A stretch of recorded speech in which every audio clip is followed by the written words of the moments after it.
Already mic testing, mic testing. Okay, perfect. Give me a sec. Let me actually get my stream there. And let's go to my main camera. Already we're live. And as you guys can tell by the thumbnail, today I'm going to be working on game logic and Unreal Engine 5 using C++. I have been working on specific types. Last year I worked on target logic. I was done with that, but then I actually started working with a mini project where I actually try to work on a shrine type logic. When I click button, something happens in the shrine type stuff.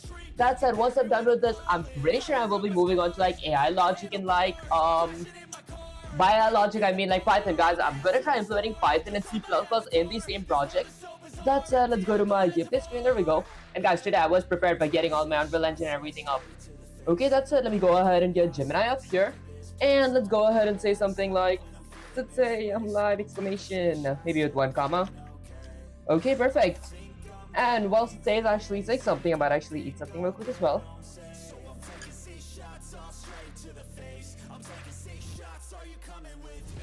Okay, listen to me everyone. Guys, I feel like these days I lost all my motivation reading the intros and all that stuff, so let's just get to the topic. The Sensei's recap, the Shrine Protocol. You left the Elemental Shrine unfinished yesterday. I did not have time, so I just left it incomplete. You have the trace, you have the click, but do you have the discipline to build the architecture? Okay, I might actually ask Gemini for the pseudocode this time. Let me see something let's say before I start working on the project, okay, can you give me a pseudocode for the project question mark? Because honestly, I did learn that we need to design a project before you start writing the code. Writing the code should be the second to last thing that we do. That's listen to me, you're asking for the map before you've even laced up your boots. That is a mark of a strategist, but do not use it as a crutch for the crowd. I see. Okay, who he is prepared has half won the battle set by Minquel D. Cervantes. Did I pronounce it? Okay, that's it. Let's see. So for my pseudocode, Boolean function, let me read the whole thing from here. Okay, the architecture blueprint, the pseudocode, the shrine actor, a shrine variables. I would need a collision variable because I do need collision. A shrine type and enum for fire, water, and lightning. Boolean variable of is active. Oh, this is actually starting to look more like the SDL code that he's tried. Okay, Boolean starts at false. Okay, so function. Okay, my activate function is gonna check if my shrine has been activated. I print this.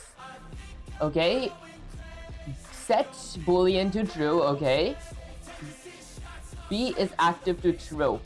If B is active is true, I print that. Set B is active true. Okay, if shrine type is fire, print the flames of the ancestors ignite. Okay, else if shrine type is water, print the tides begin to rise, and so on. Okay, the player character, a Pikachu, the function attack or interact. Get the player controller. Okay, so I could use a player controller, which is going to be represented by a pointer of PC, which is going to be equal to cast inside the pair of ankle braces. I'm going to go with a player controller. Outside the pair of ankle braces, I'm going to add a pair of parentheses and add controller there. That's how I get my players as controller.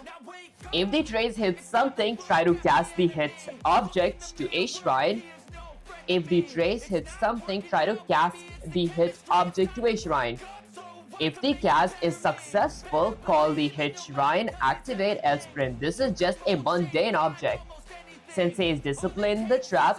Do you see the beauty in the simplicity? But beware, the dark truth of programming is that execution is everything. The pseudocode never crashes, but your C++ will if you forget. Null check success. Success is sum of all efforts repeated day in and day out, said by Robert Coiler. Okay. Sensei's challenge, the class Enigma. Before you code in C++, we use enum class for better safety. Question: if you declare enum class each shrine type fire, water, light, how do you access the fire value if value in an if statement? Is it just fire or is it each shrine type? Let me say something let's go with something let's say maybe can you help me brush up on the enum topic question mark, because I did use it once while I was working with STL3, but I don't really know what does an enum class mean. Let's go with enum class mean. Okay, let's see. So, well, Gemini's thinking. Okay, listen up to me. You're admitting weakness. Good. At least you're not pretending to be a master while your foundation is crumbling. The enum is the language of categories, and if you don't master it, your code will be a mess of meaningful numbers. The beginning of wisdom is the definition of terms, said by Socrates. Did I pronounce the name? Okay, you're live, blah blah. Okay, the senseis break down enum versus an enum class. In the old days of C++, and in some SDL3 examples, we use plain enum, but we're architects of the modern era. We use enum class scoped enums. What is an enum? An enum is simply a way to give friendly names to numbers instead of remembering that 0 means fire, 1 means water. We just say fire or water. I see. Why the class part? The dark truth. Plain enums are dangerous. If you have two different enums that both use the name red, the compiler will explode. Enum class solves by creating a wall around the names. It prevents name clashes. So a enum class is like much better. It forces you It forces you to be explicit. You must say eShrine type fire. Oh, I see. Okay. It prevents accidental math. You can accidentally add fire to water and get 3. I see. These scared syntaxes. Look at how you will implement this in your shrine.header files. We use the uenum macro so Unreal can see it. Okay, uenum, which is going to be a blueprint type. Enum class, eShrine, unit 8. Fire, umeta. I haven't actually heard of the umeta, what's it called? The function. Display name equal to fire shrine. Water, umeta, display name water shrine. Lightning, umeta, display name water shrine. Breakdown, uint8. We tell the compiler to use the smallest possible memory. Don't be wasteful. Umeta, this is for the Unreal editor, so you can see 3 names in the drop-down. Sensei discipline, the switch power. The reason we use enums is to power these switch statements. It is faster and cleaner than a mountain of if/else switch. Current shrine type, case, if my case is eShrine type fire, do fire logic, and then I break. Case, shrine type water, do water, then I break. Okay, actually this does make sense. I'm gonna go ahead and take a reference look at my pseudocode while I actually try working on my project here. Okay, let me rephrase that real quick, guys. By project, I meant mini project. Okay, let's go all the way up here till I can see my pseudocode. Actually, pseudocode that Gemini gave me. There we go. Okay, so basically, if I were to run my code here, this is the code that I worked on like yesterday. Did I not save my progress? Hold up, guys. Let me go to my tab, which is basically my player. I'm gonna go to my player's x-axis here. There we go. I'm gonna change that to, let's say, y-axis, and let's change this to x-axis. Okay, let's hit control. Let's just save the code. Open my Unreal Engine here. I'm gonna go ahead and live compile. Okay, while it's compiling, I might actually eat something real quick.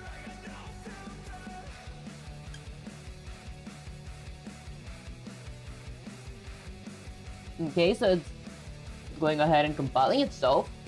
Okay, compiling changes for live coding. Okay, let's see. Honestly, I don't like the one thing that it takes so long to compile once the project has run first. There we go. Okay, patching remaining relocations. Okay, there we go. And now if I were to go ahead and run the code, I can hit W, S, A, and D. A and D gets me forward and backward. W and S gets me left and right. So forward direction is gonna be Y. Okay, and then movement input, this is gonna be X. It should have actually been this.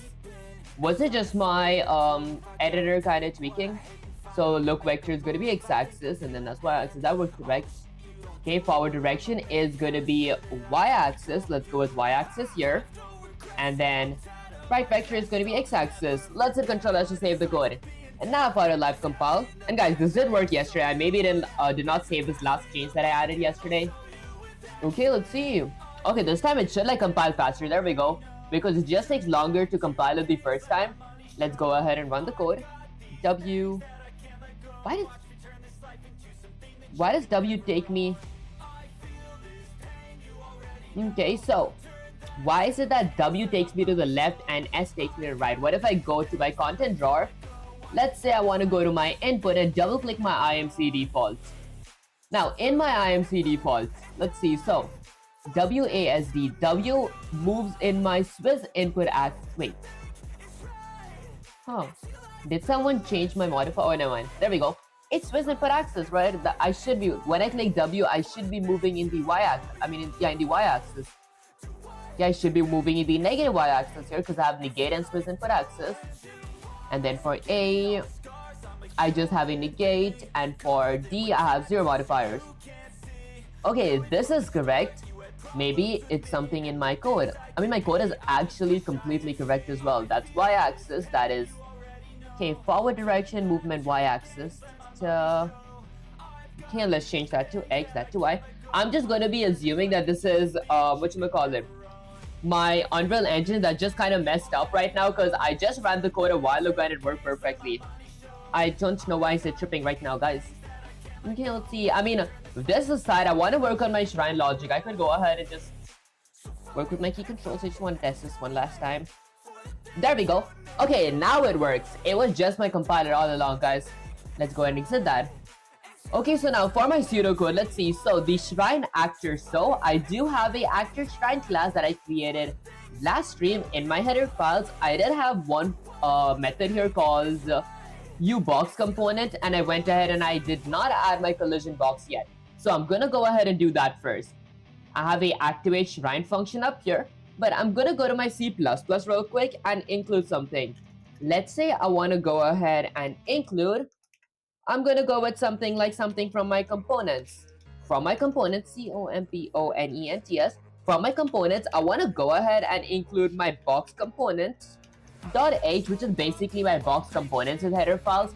And then once I got that, I'm gonna go down here in my constructor and try to construct a component here, or basically my box component. To do that, firstly, what is something that I might need?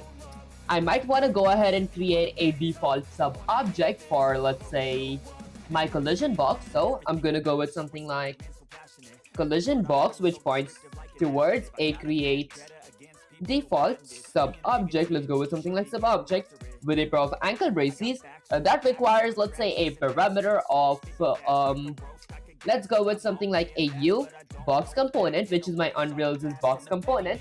Then I'm gonna go with a pair of parentheses. I think Tiv, I appreciate you joining the stream.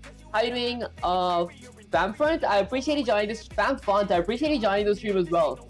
Okay, that's it. I actually accidentally closed my pseudocode. There we go. Okay, now I'm gonna go ahead and call this something like collision box. Let's go with something like collision box. Okay, then I'm gonna go ahead and end this with a semicolon. And then just take a quick little bite real quick.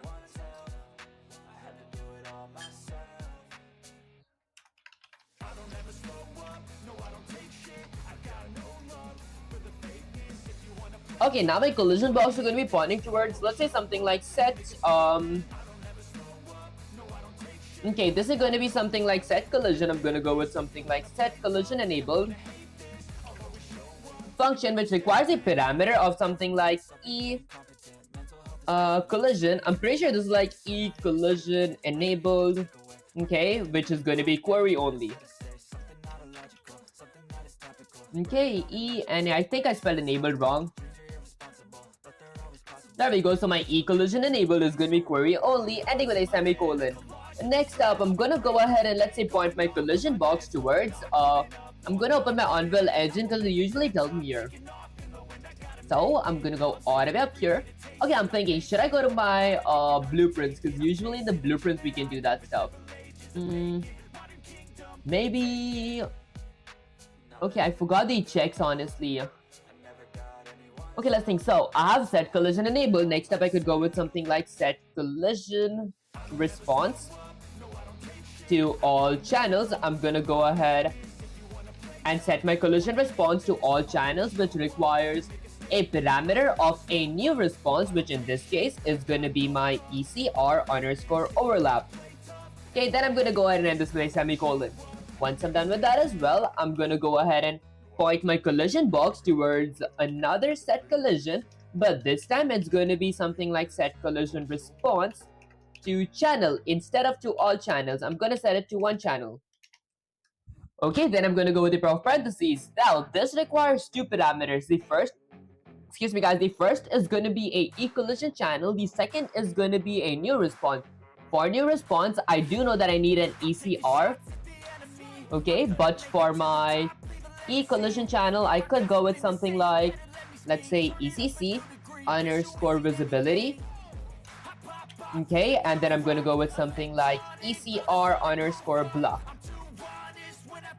Okay, even though I can actually phrase this because I know how the syntax will work here, I do really need to go more in depth and see what these parameters like exactly kind of do. I could go ahead and search online as well. That would be the same thing.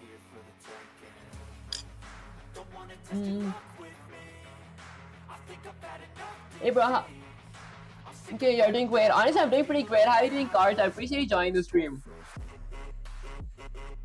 Okay, that's it. Once I'm done with this as well, I'm gonna go ahead and point my collision box towards something like set generate overlap event. Okay, maybe I pronounced this wrong. I'm gonna go with something like IntelliSense. Set generate overlap events is function that requires a boolean parameter of be in generate overlap event. I do want to generate an overlap event, so I'm gonna set this to be true. And that's pretty much it for my collision box. Okay, so I'm done with creating a collision box. The physical presence did that. Next up, I need a shrine type and enum, okay? A shrine type and enum for fire, water, and lightning. So I'm gonna go back to my header files. I'm assuming that I go ahead and create a enum class up here. I mean, I did get like a code reference as well for my enum.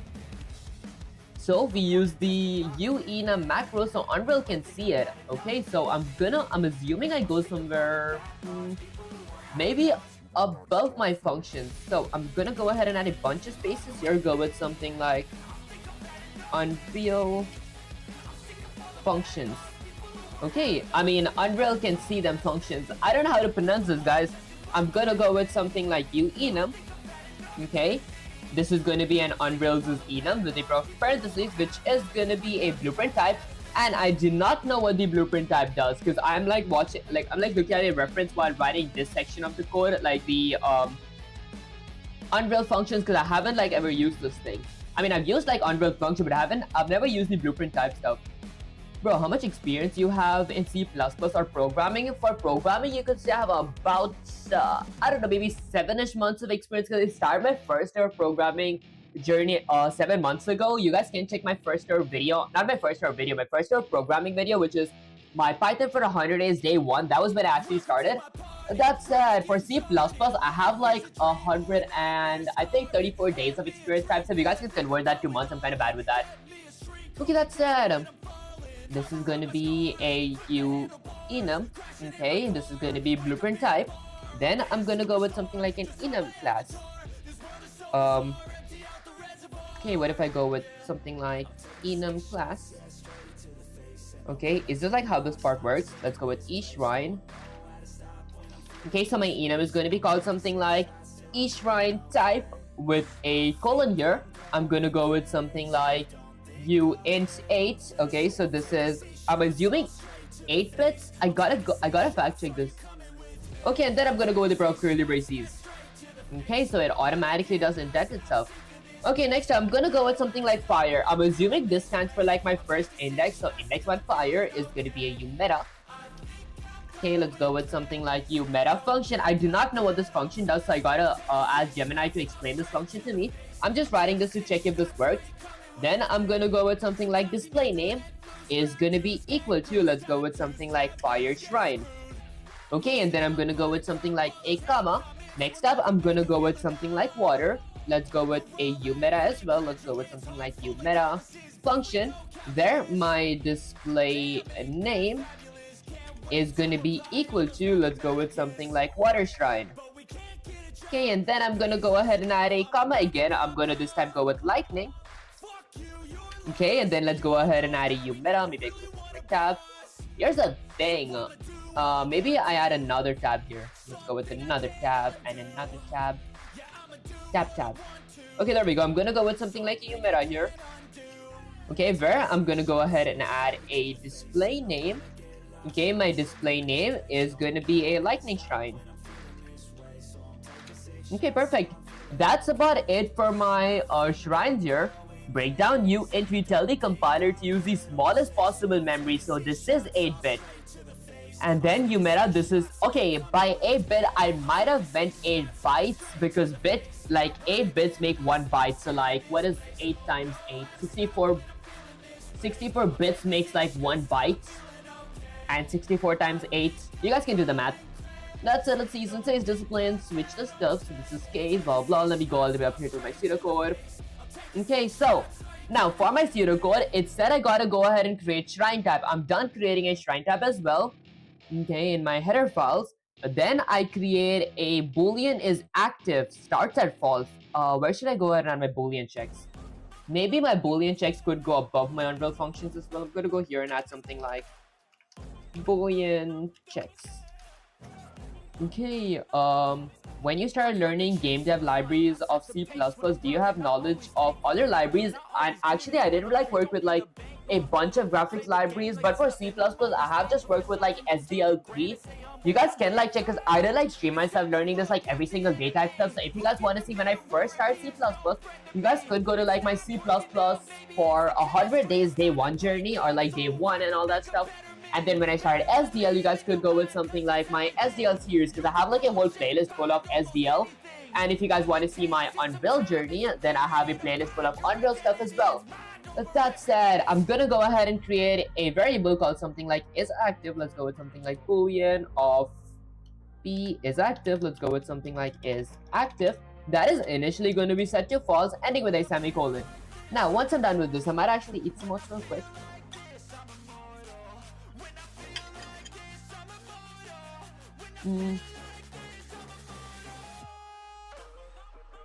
And then I needed an activate function. I call it activate shrine. That will not be having any parameters firstly. And then once I'm done with this, now I'm assuming I gotta go to my C++ file. In my C++ file, under my begin play, I'm gonna go ahead and add a comment that says something like activate shrine function. Okay, I'm gonna go ahead and add a content for my activate shrine function. Where, let's read the pseudocode. If my is active is set to true, so I'm gonna go with something like if a prof parentheses, let's go with something like if my boolean of is active is set to true, then I'm gonna go ahead and do something. Okay, I'm gonna go ahead and print the shrine if be active is true. Print the shrine is already glowing with power, and I return. Oh, I see. So it did say, even though, okay, hold up guys, give me a sec. My bad. I'm gonna go with something like a void function from, let's say something like my a shrine. I'm gonna go with something like a shrine. Okay, with a scope resolution operator of the activate shrines is function that does not require any parameter. Now I'm gonna go ahead and add a let's say check here. Activate shrine. There. Okay, now I'm gonna go ahead and add an if statement to check if my boolean of is active, if my shrine is currently active. How am I making so many typos? Okay, let's go with activate shrine. Okay, and then this is going to be active. AC, okay, a shrine, AC. Am I somehow, let's copy this, because if not, it's just my compiler that's just messing with me right now. It was a spelling mistake. ACTIVATE. Excuse me guys, and boolean of ACTIVE. I think I spelled active wrong, right? Let's copy that, let's get this here, let's go ahead and paste this here. There we go. Okay, I think the spelling of activate was correct. Bro, I have knowledge of C++ at object-oriented programming level. Can I start to follow your STL libraries for game development? Honestly, if you guys do like know everything up to like object-oriented programming, I would like recommend, if you guys do like want to work with game development, I would actually recommend to start working with SDL and like SDL3 type stuff, because they're not as complicating, but then you guys do like gotta build all the logic here that some of the templates Unreal Engine just gives us. You guys gotta build everything on your own. For example, your camera on your own, your spring arm and everything on your own type stuff. But that does help with getting like a lot of practice, because you have like complete control over everything you're doing type stuff. That said, okay, let's see. So if my is active is set to true, then I'm gonna go ahead and let's say display a message on my window. I'm gonna go with something like a G engine. Okay, that points towards something like, okay, I'm gonna go with something like add a debug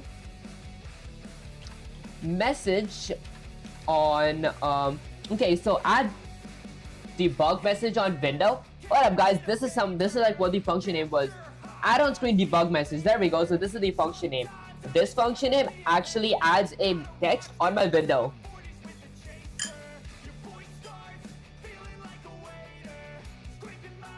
This requires a few parameters. The first is going to be a key, where my key is going to be something like 1.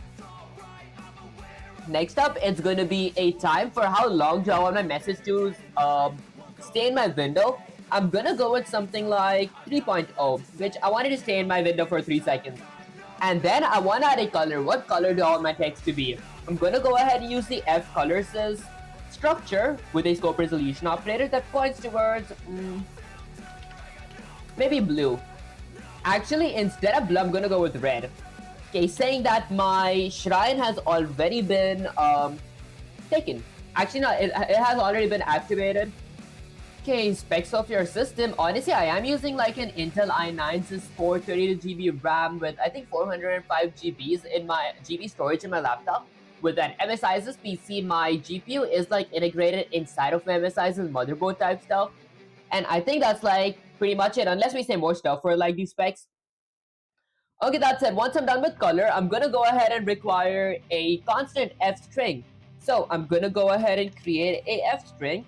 Let's go with something like print F, and then I'm gonna go ahead and add a pair of parentheses, and let's say go with something like a text. I want to go ahead and display text, just so this is more visible. I'm gonna give that a new line. Okay, let's say my text is gonna be something like, okay, the shrine is already, okay, the shrine has already been activated, ... Okay, the shrine has already been activated, ending with a semicolon. Okay, let's see. Hi, good content. It's nice to see new generation want to learn coding. Please keep doing that. Honestly, that does make sense. I appreciate you. DR, is that pronounced your name? Do I need Visual Studio 2022 to do C++ in Unreal Engine 5 versus 2026? Doesn't seem to work for me. Honestly, I am using like Visual Studio 2022 because I haven't like tried the 2026 yet. Although, I mean, I'm using it like, what should we call it? In case like since 2022 works, I'm positive 2026 should work as well. But if it does not work, you could like try downgrading or like downloading the 2022 version and seeing if that works.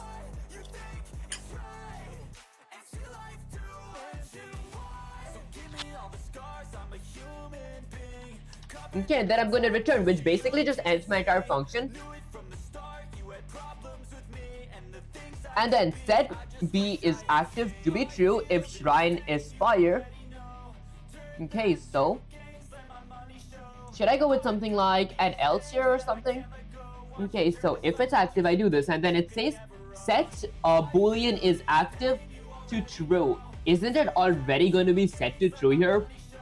Okay, if shrine type is fire, print the flame text, print the flame of the ancestors ignites. Okay, so I'm assuming to do the second part, I might add an if statement. Let's go with another if statement. Okay, set B is active to be true. So before I return, I could go with something like B is active. It's going to be set to true. I'm assuming like this is just for like extra precaution that this is set to true. Next up, it's like if shrine type is fire. So now, since my shrines are like enums that I created here, I'm gonna go ahead and use my enum type if I'm not wrong. Okay, so apparently, okay, instead of if statements, do I want to go with switches? Okay, let's go with a switch. So I'm gonna, what's my shrine type called? It's called something like e shrine type. Okay, so my case here is gonna be e shrine type. Okay, maybe I'll just go with shrine type. Okay, why did I set it to be e shrine type? Because it is an enum, that makes sense. Let's go with something like e shrine type. Okay, and then I'm gonna go with the pair of curly braces. In my pair of curly braces, I'm gonna go ahead and create a case. Okay, now why do I have a red underline here? Expected an identifier. It expects an identifier. Isn't this how we like do it?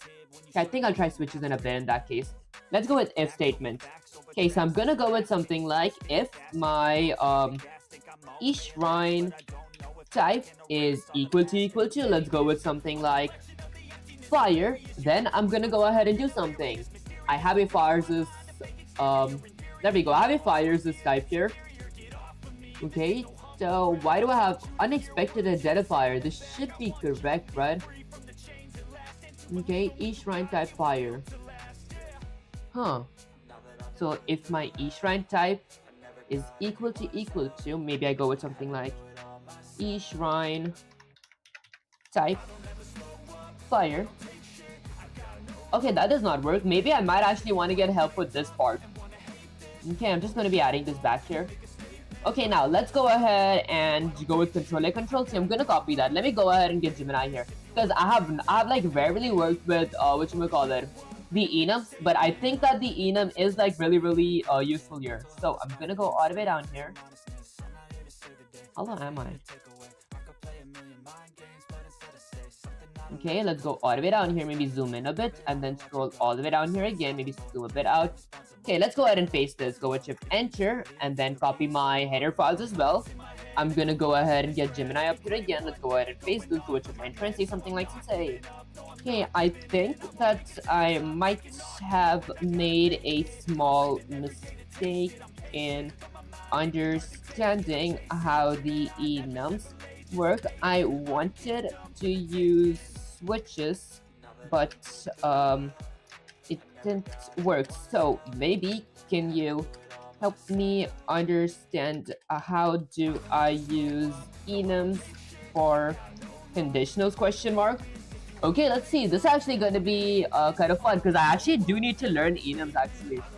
Okay, eyes on the code. You're trying to drive the car before you even put the engine in the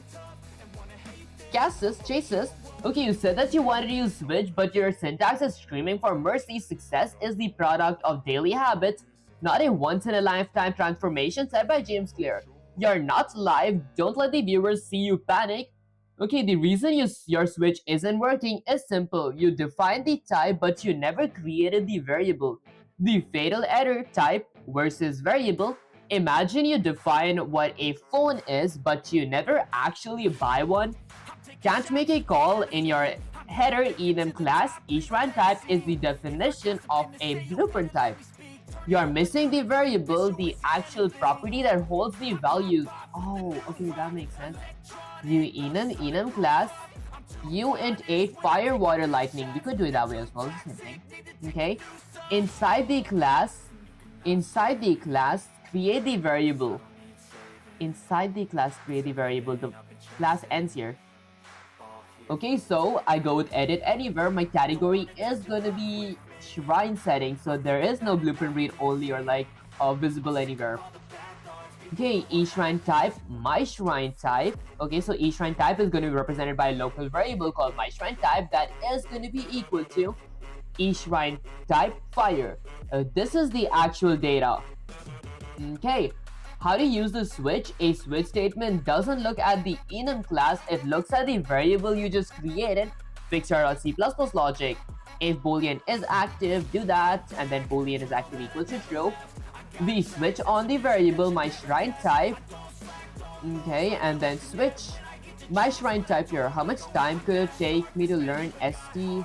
Okay, by STL, do you mean like SDL? Because for me, it took like about, I think, 2-ish months to like make a dice roller program all on my own, where like my dice moves, it actually gives me results randomly and it adds up my score versus the computer's score type stuff.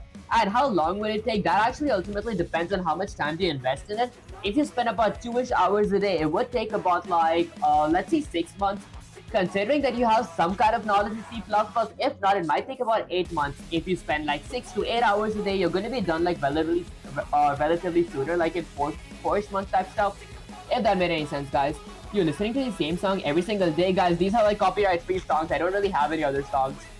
Okay, you can also use a Writer or Visual Studio. Writer is really good right now for Unreal. I see, I might actually try it.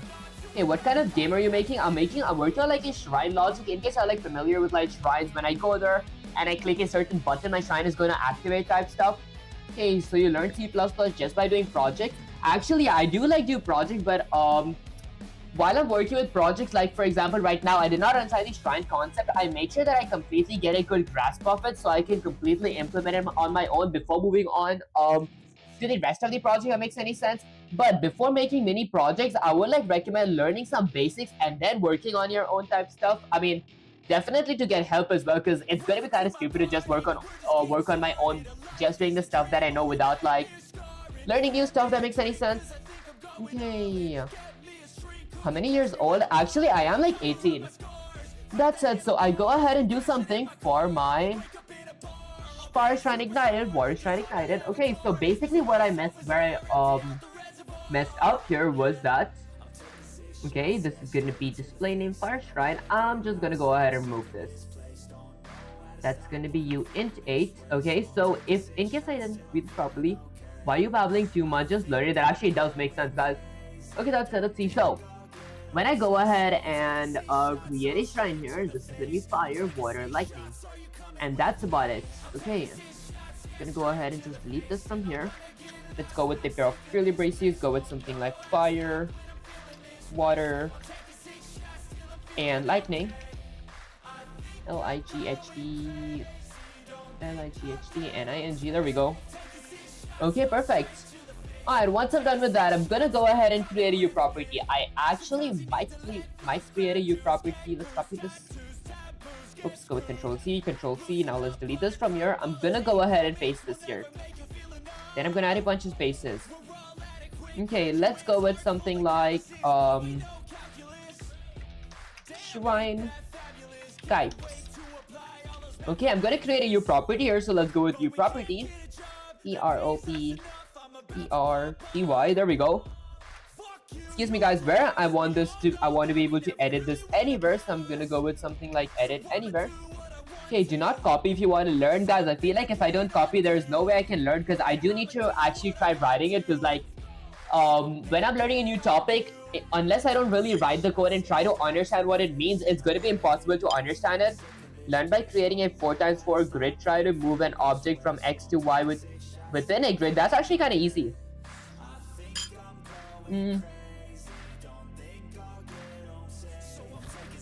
Like for example, it's like easy to make a movement code where like I can move my player around and all that stuff, but I'm like working on like the logic type. Like if I wanted, I could like add a jump logic or like dash or a sprint logic. All the stuff is like kind of easy to add. I want to like work on something new, so I could like add multiple features on my game type stuff, because I did like master adding a collision box, I master adding like enhanced inputs, rotations, and all that basic stuff. That said, once I'm done with this, I'm going to create a property where this is going to be edit anywhere, and then I'm going to go ahead and add a category. Okay, which is going to be something like shrine type. Okay, let's go with shrine types. Okay, now I'm going to go down and let's say I'm going to create something like a shrine type. Let's go with HRINE. There we go. Okay, you're using a built-in control to move. Do not use that. Wait, what do you mean by built-in control? Because I did actually add my movement logic here, because without a movement logic, you cannot move this unless I go ahead and exit this and go to something like my tip. Let's go with something like possess.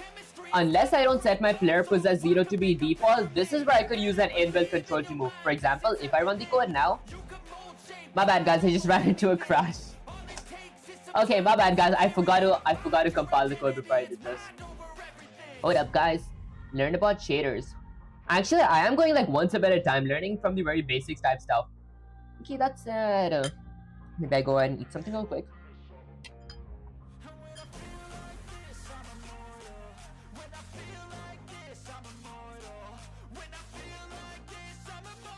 Okay, I mean that was kind of stupid, guys. Let's go to content, let's go to untitled map, there we go.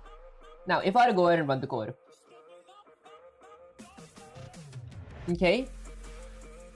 Okay, guys, this is a tiny thing that happened. I think it's just my Unreal editor, but then, apparently, if I go ahead and set my possess, if I set my auto possess player to be default, then I move from my default camera type. So I'm gonna go ahead and live compile real quick. Let's go with something like live compile. There we go.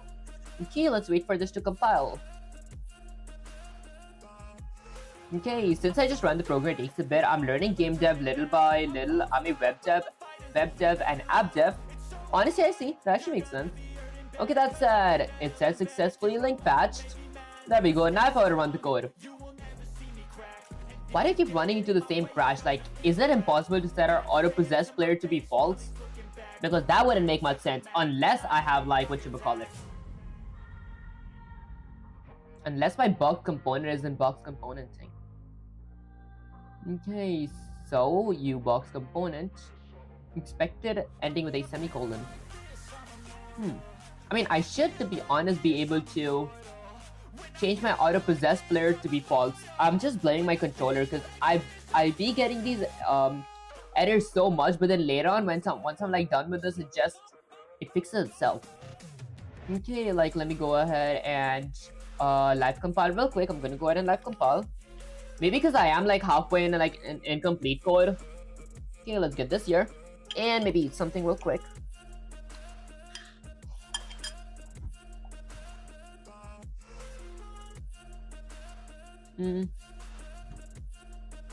How does your interest pick into game dev? Honestly, I'd say like I'm not that fond of game dev, but I am trying to like it because this is like the only thing that I have been working on.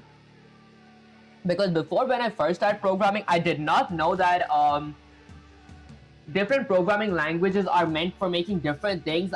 That's why I started my Python for 100 Days series, where my goal by the end of that series was to make a game in general, because I thought we could like use any programming language to do anything literally type stuff. Even though that is true, but then it's not, it gets like kind of complicating and all that stuff. For example, I wouldn't be making an entire AAA game just using Python. That would be kind of, firstly, the game would be slow. Secondly, it wouldn't be as good as if I use C++ to do that stuff, if that makes any sense. Okay, where do your parents live? What parents are a separate? Honestly, I don't think I could actually say that, guys. Okay, that's it. Let me get back to work here. Okay, where are you from? Honestly, I do like live abroad, but I can't give the exact country. That's it. Let's see. So I go with a shrine type. Okay, so my shrine type is gonna be fire. So a shrine type, I'm gonna go ahead and represent it by a local variable called something like shrine type, which is gonna be something like fire. Shrine type, which is gonna be equal to my e-shrine type. Let's go with e-shrine type, which is gonna be fire. There. And then I'm gonna go ahead and end this with semicolon. This is the real data now. Just I'm gonna go ahead and copy that. Let's go ahead and maybe paste it here and paste it here again. Okay, I have three different. This is gonna be for my water. That is gonna be for my lightning. There. Okay, now here's the thing. Once I'm done with this, they all are going to be categorized inside my shrine type, unless I had to go ahead and add 3 separate view properties. I'm going to go ahead and paste this here. Oops, let's go all the way down here. Up, there, paste. Okay, unless I had to do this. Because this, on the other hand, would make sense as well. Both are like almost the same things. Next up, once I'm done with that, let's read the pseudocode now, because I think this is like pretty much it for my shrine setups. Okay, how to use the switch? Okay, so for my switch, I could go with something like a shrine. Okay, let's go to my C++. Now, instead of having my boolean of is true here, I'm gonna go ahead and copy that, delete that, paste it here, and then let's add a switch. So I'm gonna go with something like a switch. Now, in my switch, I'm gonna add a pair of parentheses that says something like e-shrine type. So I'm gonna go with something like e-shrine type. In case this doesn't work, which it might have not, right? Okay, I'm gonna go with shrine type. Let's go with shrine type. There we go. So my type is shrine type, and then let's go with case. For my case 1, if my shrine type is fire, so I'm gonna go with something like, if my shrine type is fire, then I'm gonna go ahead and do something. Did I have a typo here? Okay, e-shrine type, my bad guys, there we go. If my e-shrine type is fire, then I want to go ahead and do something. So, case 1. Okay, what do I want to do for my case 1? Let me think. I'm gonna go ahead and let's say add a G engine. So I'm gonna go with something like a G engine. That uses an arrow mark operator to point towards. I'm gonna go ahead and point towards the function called add on screen. The debug message, let's go with something like debug message. This function displays a text on the window, which requires a few parameters. First is going to be a key, I want it to be 1. Second is going to be a time, how long do I want my message to be displayed on my window. I'm going to go with something like 5 seconds, I don't know, it's going to be 5.0. The third is going to be a color, so I'm going to use the color as a structure. What color do I want my text to be? I'm going to go with red because like Forest Ride, it does make sense with red color. Okay, yellow would have been more likely, but that's fine. Okay, next up, I'm gonna go with something like, I'm gonna go with something like blue. That would look much better. Okay, so it says fire color is gonna be blue. Lastly, I'm gonna go with a text, where I'm gonna go ahead and use a F string with a scope resolution operator of something like printf that goes ahead and displays a text on my window, where my text is gonna be. Okay, so guys, the very important thing, we gotta be really precise for as to what the customer asks us to do, which in this case is Gemini, and it asked me to, let's say, display a text that says, okay, fire shrine ignited. So I'm gonna go with all caps and type something like, let's go with something like fire shrine, IGNITED, ignited, exclamation. Okay, then I'm gonna go ahead and display semicolon. Once I'm done with my fire shrine, I'm gonna go ahead and break. Because guys, breaking is really important, because in case we forgot to break stuff, we're going to be moving on to next case without actually completing the first case, or as soon as the first case is completed. Let's go with case 2. For my second case, I'm gonna check if my eShrine type is gonna be, let's say, something like water shrine, for instance. Then I'm gonna go ahead and do something. I'm gonna display a different G engine, where I'm going to point towards a add on screen debug message. Let's go with something like debug message on my window, where my key is going to be something like 2. I might go with something like 2 here because I had like a key 1 there. Kind of curious what happens if I use the same key. I'm going to test that as well later. Okay, and then I'm going to go ahead and let's say how long do I want my text to be displayed on my screen? In this case, I'm going to go with 5 seconds. And then I'm going to go ahead and use the F colors as structure because I want my text to be a color as well. In this case, I want it to be blue. And lastly, I'm going to go with something like an F string. Let's go with something like an F string. That uses a scope resolution operator and points towards a printf, where I'm going to go with something like a text. Whoops. There we go. I'm going to go ahead and display a text on my window. And that now says something like, let me go ahead and get Gemini here. Okay, it says water shrine flowing and lightning shrine charge. Okay, let's go with something like let's go with water shrine flowing.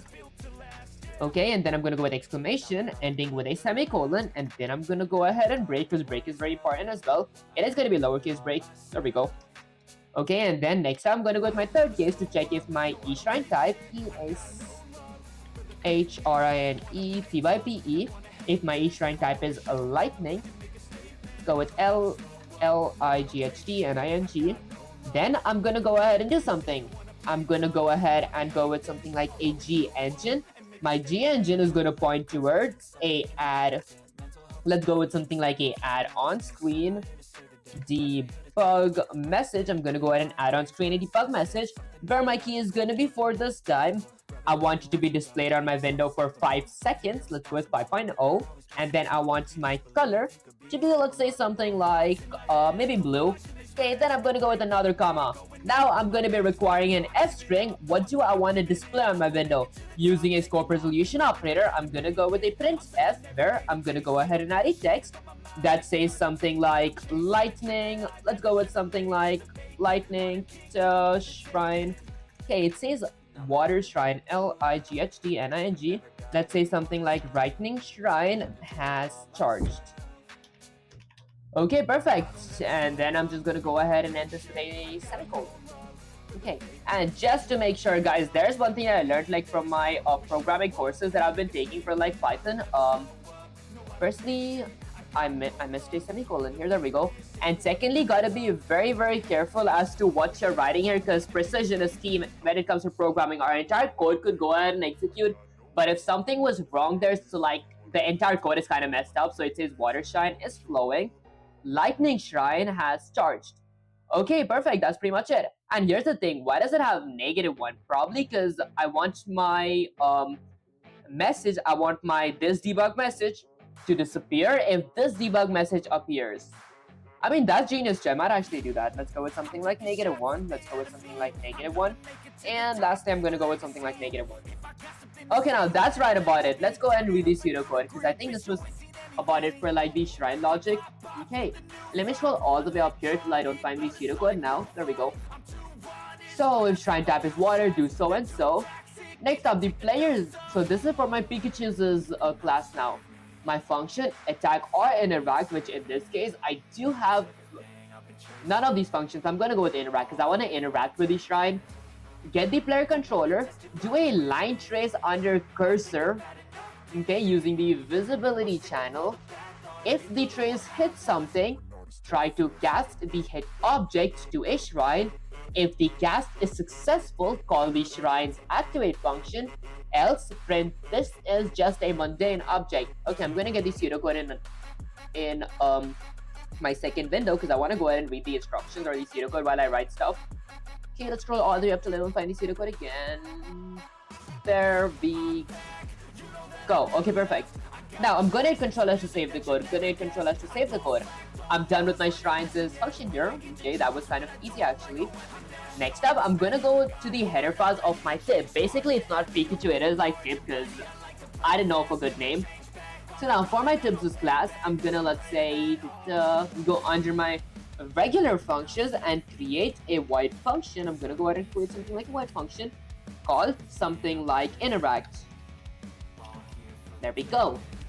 With a pair of parentheses, INTERACT. There we go. Then I'm gonna go ahead and enter this with a semicolon.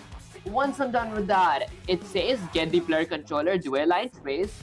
I gotta check if I'm interacting with something. So what button do I want to click to check if I'm interacting with something? Maybe I'm gonna go ahead and let's see. Okay, I think that's like a feature me issue here. What button? Maybe when I hit E, I want to interact. Guys, did not get that idea from. I mean, I actually didn't get that idea from Roblox.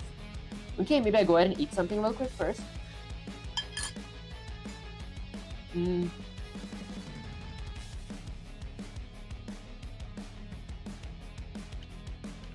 Okay, let's go with something like an input action. I'm gonna go with something like input action underscore interact. There we go, INTERACT. Okay, perfect. My interact is gonna be a digital boolean. I'm gonna go ahead and open my IMC default, where I'm gonna go ahead and add another mapping. This is going to be for my IA underscore interact. Did I spell it wrong? I did not. Good. I want to interact when I click E. Okay, perfect. Now, once I'm done with that, I'm gonna go ahead and let's say create a E action. So I'm gonna go with something like interact action. There, I'm going to be having a U property, which I can go ahead and be able to edit it anywhere. I can go ahead and make it something like read only. And then I want my category. Let's go with something like my category to be equal to something like input, because my E is technically an input. And then I'm going to go ahead and create something like a U input action, which is going to be represented by a pointer called something like INTERACT interact action, ending with a semicolon. And then I'm gonna go ahead and create a boolean check here to check if my boolean is E pressed. It's gonna initially be set to false because I'm initially not gonna interact with anyone or with my shrine. Then I'm gonna go with something like E underscore pressed function, ending with a semicolon, and then a void function for, let's go with something like E underscore release, with a pair of parentheses ending with a semicolon. And then I'm gonna go ahead and eat something real quick.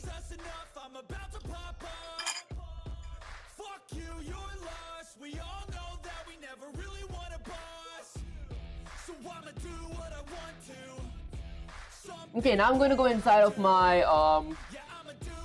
C++, my character is the C++ class. And let's say under my RMB, my right mouse button function, I'm gonna go ahead and let's say add a comment. Let's say something like e function.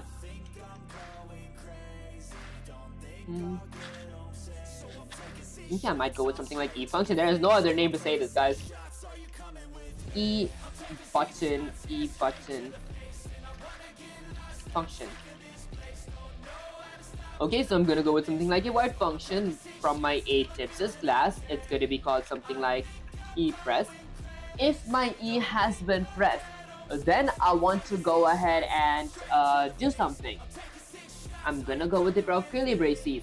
I'm gonna go ahead and set my boolean of is ePress to be equal to something like true. If it is set to true, then I'm gonna go ahead and do something. Okay, ePressed. I'm gonna go with e_press because that was the function name. My boolean of, excuse me guys, of if ePressed is going to be set to true. Did I actually okay, ePressed, eReleased, and then B is ePressed is initially set to false. Okay, I mean I just set it to be true, that's about it. So is ePressed. Okay, okay, it's just my editor that I haven't read on the line there. There we go. Okay, once I'm done with that, I'm gonna go with another white function from my ATipsys class. I'm gonna go ahead and call it something like e_released. Okay, with a pair of parentheses, and then I'm gonna go with a pair of curly braces. Boolean of is eReleased is gonna be equal to something like false, ending with a semicolon. So if I release my E and my E is no longer being pressed, my B is pressed is going to be set to false. E-R-E. Oh, okay, I think I spelled press wrong. Copy that. Let's go ahead and paste it here. There we go. Okay, now this should be pretty much it. Once I'm done with that as well, I'm going to go ahead and work with my literal function now. So I'm going to go all the way down here. Let's go ahead and add a comment that says something like e function. Or interact function. Interact function. Now for my interact function, I'm firstly gonna go with something like it's gonna be a white function from, let's say, something like my AShrines class or my ATipsys class. Let's go with something like tip with a scope resolution operator of something like interact. There we go with a pair of parentheses and then a pair of curly braces. Now inside my interact function, INTERACT, there we go. Now inside my interact function, what do I want to do first? Firstly, I want to get my players as controllers, so I'm going to go with something like a player controller. Okay, which is going to be represented by PCs, this local variable that is going to be equal to cast with a pair of ankle braces. I'm going to go with something like a player controller with a pair of parentheses of controller. Okay, this makes sure that I literally got my actual players as controller. Do a line trace using the visibility channel. Do a line trace. Hit. So for line trace, okay, I will be needing hit. So I'm gonna go with something like a f hit result, which is going to be represented by a local variable called something like hit result, ending with a semicolon. And then I'm gonna go ahead and create a boolean variable called something like hit, which is going to be equal to my player controller. Is it my player controller that it points towards? It should be something like, I know it's something like trace under cursor.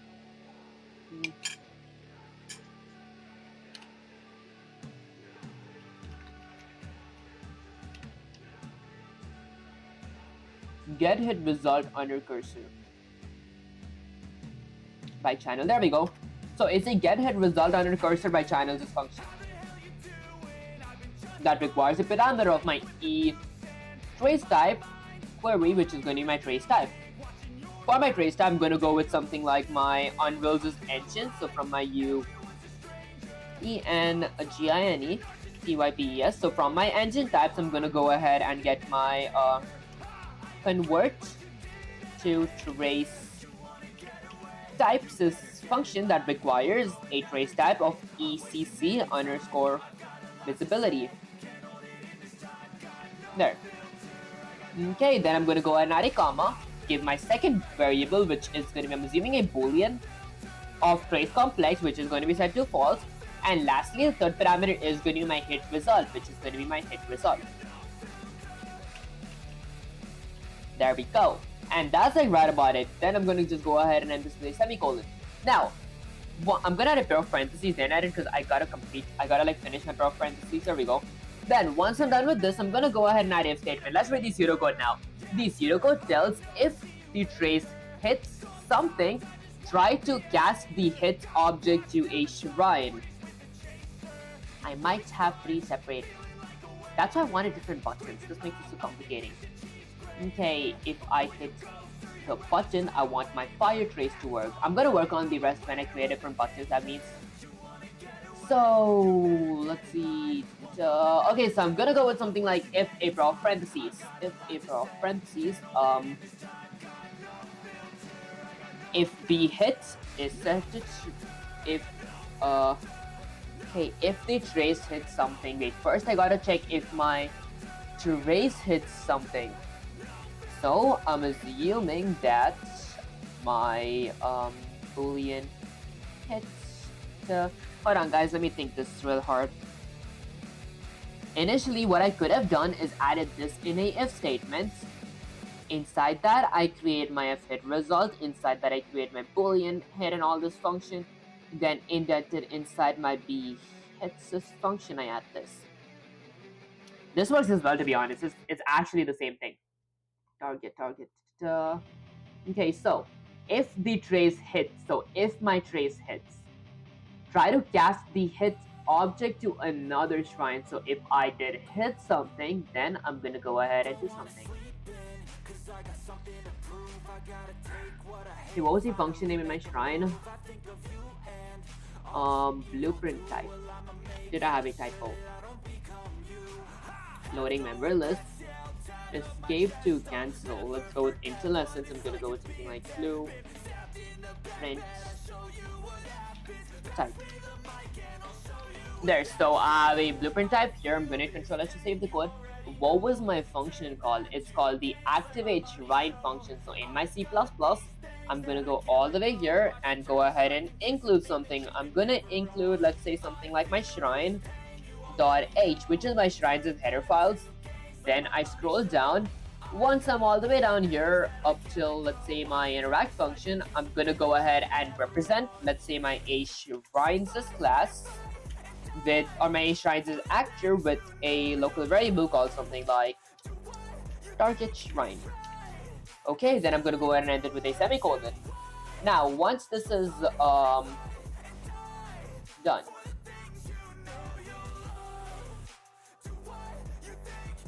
I'm gonna set this equal to, let's say, something like cast, where I go with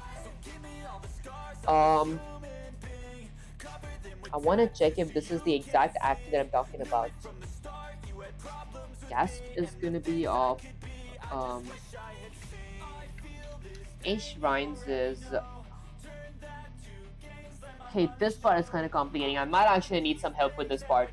Hold up, guys, I might really copy that. So let's go ahead and get Gemini up here. There we go. Let's just go ahead and get that there. Okay, that's good. And then extend it from here as well, guys. This is this is like the most mundane task here to like just extend Gemini's chat. And then just shrink it, get this here. Oops, let's go ahead and get that all the way down here. I'm gonna paste it. Go with Shift Enter and say something like say, I'm kind of stuck in the shrine logic now. I mean the interact function. ... Can I get some help, maybe? Okay, that's it. Let me just go ahead and eat some oats as well. And I'm kind of craving some fruits too. Okay, let's go ahead and just get that there.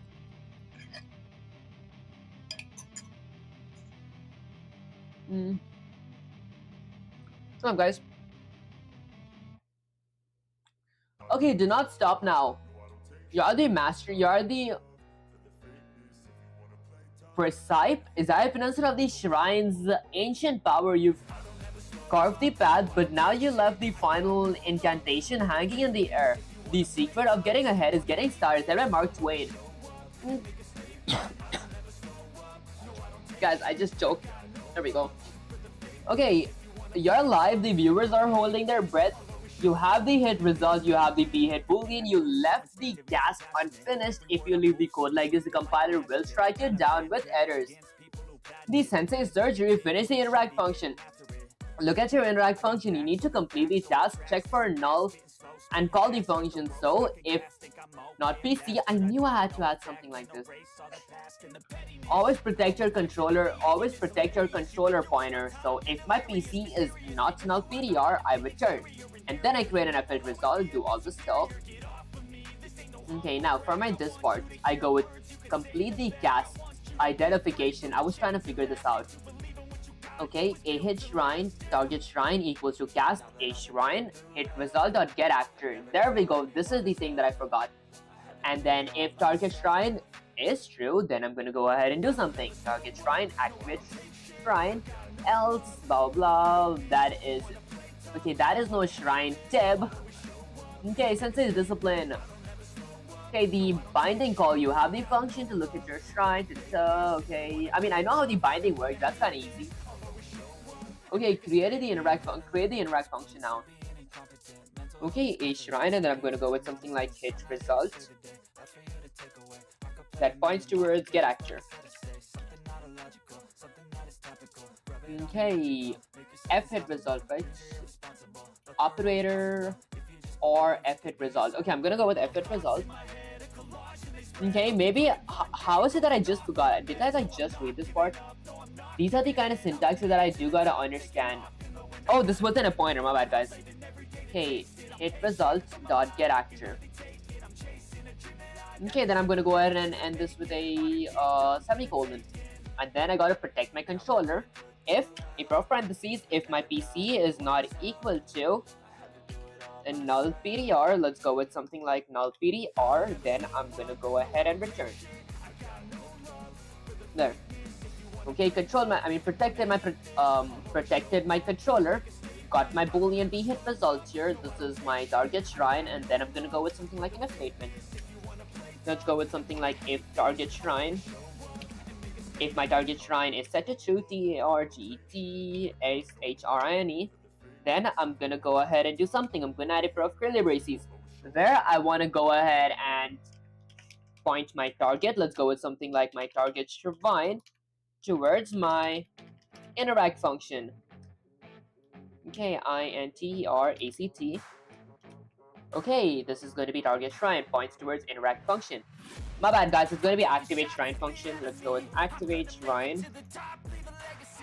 Did I spell it wrong? ACTIVATE There we go. Okay, function, blah blah blah, declare 54. Documents, my project, unreal, my source, shrine.h is inaccessible. Did I load the wrong header? I did not load the wrong header. Okay, activate shrine. Does it require any parameters? It does not require any parameters, so that's a good thing. Okay, that's about it. I just end this with a semicolon. Now, here's the thing. Okay, line 54. Line 54. Okay, player controller. Okay, maybe I go ahead and take a quick look at the instructional reference real quick. So this is shrine. Call the function. I did call the function. That part is correct. It goes inside my b hit, and then I get my actor. I mean, it's honestly, it's kind of correct actually. Okay, let's see the error that I get here. So, function, so declare line 54.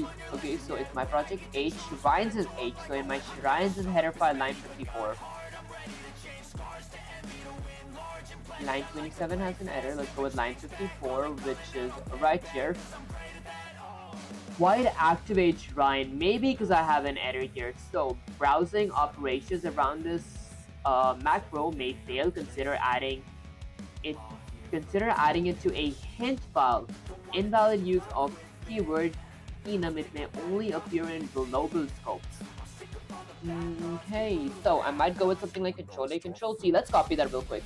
I'm gonna get Gemini real quick. Let's go ahead and paste into it. Should I try and say something like this? I see a purple underline in my new enum with a draw parentheses of something like blueprint. What was it? Blueprint what? Was it callable? Okay, blueprint type. I have never used the blueprint type. I do not know how it works. Okay, let's go with dot dot dot. Let's see something like I have never used the blueprint type as well, so I don't know what to expect. Okay, maybe I go ahead and eat something real quick because I am kind of starving actually. Hold up, guys.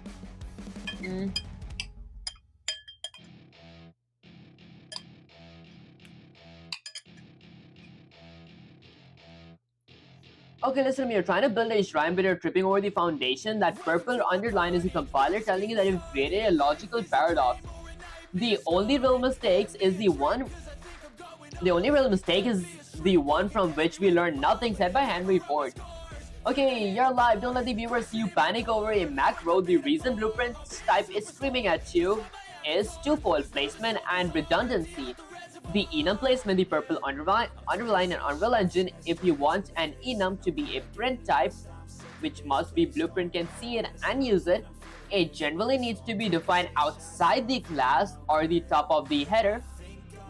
Okay. This is a crime. You cannot have 3 variables with the same name. Shrine type. I thought it's like a type.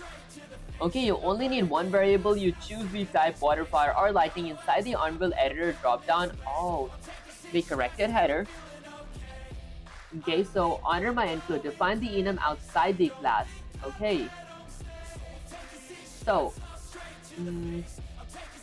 I just need 1 type. I'm just gonna have 1 type.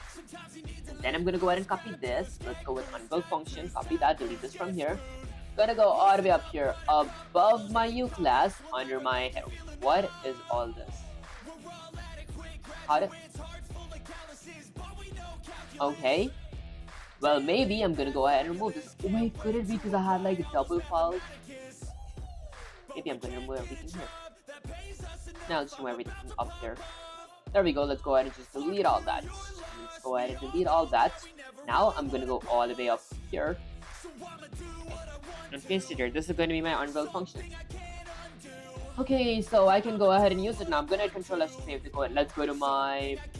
Okay, so it says eShrine type, which I did create here. This is going to be enum class U Inspire Shrine type. Okay, there we go. That fixed itself. Let's go to something like tip.c++. Okay, I can go ahead and use this as well. And then I'm assuming I gotta go ahead and add a else class. Excuse me, guys. Okay, let's scroll all the way up now. Okay, I'm gonna go ahead and add a else class. Let's go something like else. A curly braces that says something like a G engine. Okay, let's go with something like a G engine. What's a G engine type? Let's see. So from my G engine, when I go ahead and display some sort of text, it's technically, let's see, so it's G engine that points towards something. So I'm gonna go with an arrow mark operator that says something like add on screen debug message, where I want my key to be -1. I want my time to be something like 0.3 seconds, not 0.3 seconds, 3.0.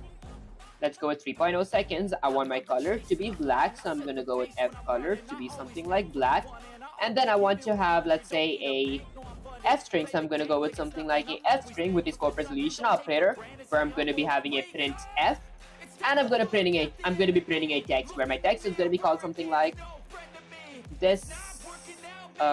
This is not a shrine.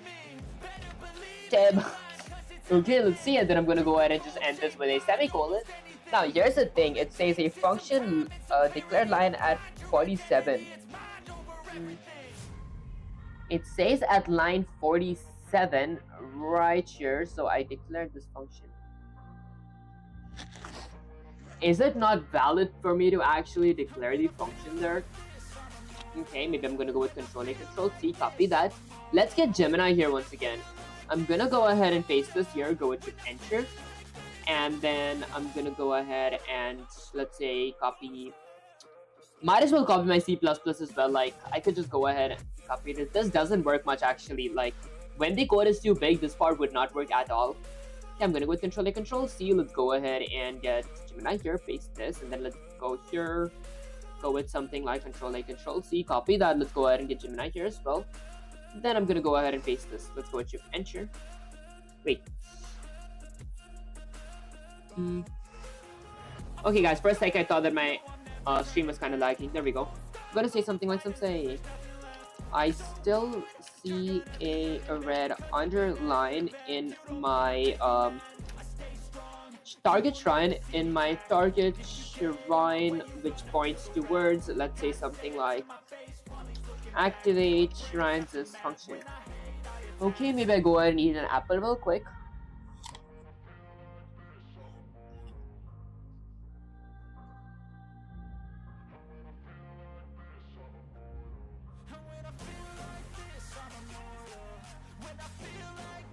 Oh, guys.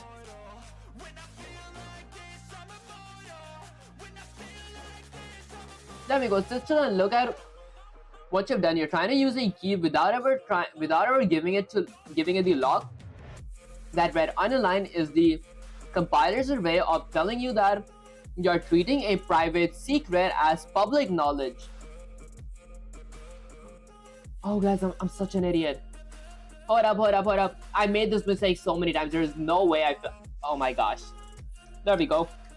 I publicized that. I made this mistake last stream as well. How did I not learn from it? This is awful.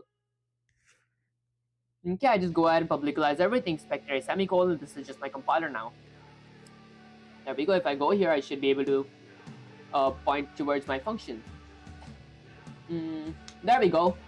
Guys, this was kind of stupid. That was kind of stupid actually. I should have known it. How did I forget it? Okay, there we go. Let's hit Control S to save the code, Control S to save the code, and Control S to save the code. Okay, now that's pretty much it. I'm gonna go to my binding now. Let's go ahead and bind something. So I'm gonna go ahead and add a comment that says something like bind interact function. There we go. So I'm gonna go with my enhanced input component that points towards a bind action. I'm gonna go ahead and bind the action. There, this is going to be my interact action. Let's go with interact interact This is my interact action. I'm going to go with something like the trigger event. Okay, where my trigger type is going to be started and interaction has started, STARTED, on this object or on this character class. I'm going to go ahead and do something that my ATIP says, let's say e_press function tells me to do, ending with a semicolon. Then just to save time, I'm going to copy this thing. Let's go ahead and copy that. Let's go ahead and paste it here. This is going to be e_release. Okay, perfect. That's about it. I'm going to hit Control S to save the code. And now let's open my Unreal Engine here real quick. In my Unreal Engine, I'm going to go ahead and firstly, let's live compile everything. I'm going to go with something like live compile. And while it's compiling, I might eat an apple real quick.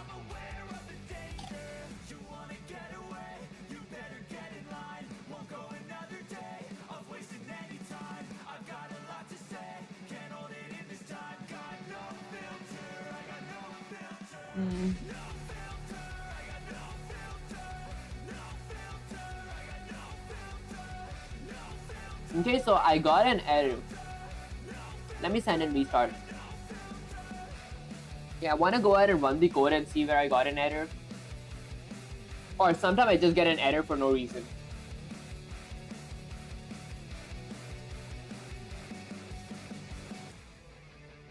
I guess apparently it was an error for no reason.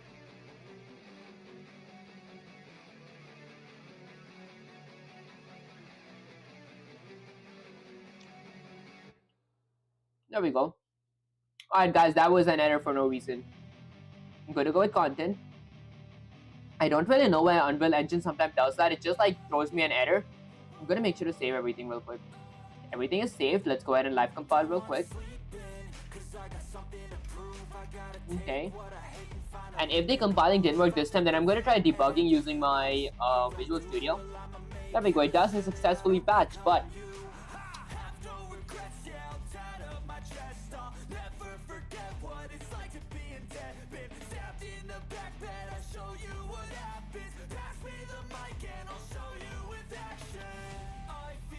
okay, so I'm gonna go ahead and wait for this restart. This time I'm gonna run the code in my Visual Studio. Okay, let's see. There we go. Let's go ahead and extend this. I'm gonna go ahead and get my tab back here. Then let's run the code here, because I want to see what error I get, and then I want to debug it. One failed.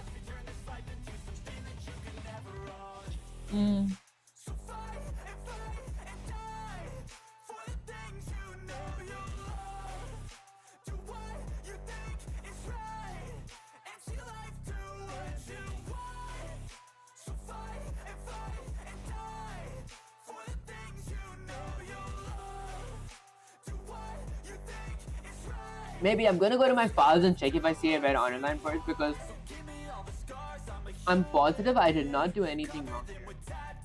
Oops.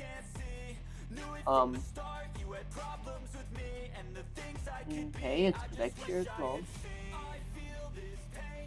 Okay, I went ahead and included my stuff. Why do I still get an error? I mean, can I debug? Okay, start debugging. Okay, so it says it's compilation error, which means my code is wrong. Something is wrong with my code. It says one failed. How do I debug? Okay, maybe I want to ask Gemini how do I debug this part real quick. Alright guys, let me go with something like Control A, Control C, copy that. Let's go ahead and get Gemini up here real quick. I'm gonna paste it. Go with Shift Enter and see something like Sensei. Okay, I got this error. Although I was just curious, if I were to use a debugger, how would I use it to solve this error question mark? Because I do want to learn to use a debugger actually.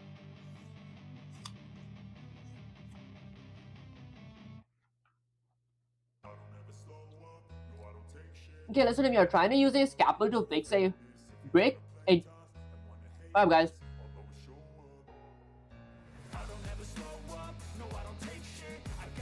There we go. A debugger is for finding logic errors while the game is running. It cannot save you from a build error. I see you cannot cross the sea merely by standing and staring at the water, said by Rabindranath Tagore. I see. Okay, that said, you're live. Don't let the viewers see you get defeated by the compiler's log. The error message is telling you exactly what is wrong, but you're looking for a complicated answer. Look at your log. Unable to build while live coding is active. Exit the editor and press Ctrl Alt F11. The problem, you have Unreal Engine open. Unreal is protecting the DLL files because they're currently being used to run the editor. Okay, you're trying to overwrite the brain of the engine while it is still thinking. I see. Okay, so I'm apparently gonna go ahead and close my Unreal Engine. I'm gonna open it through my Visual Studio. Okay, and then let me go ahead and eat something real quick.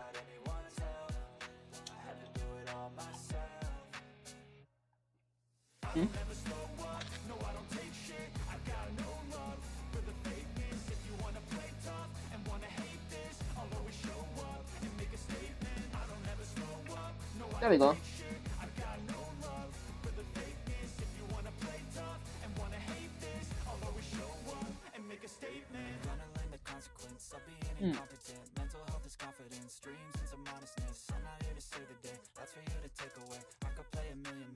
Okay, so fatal error.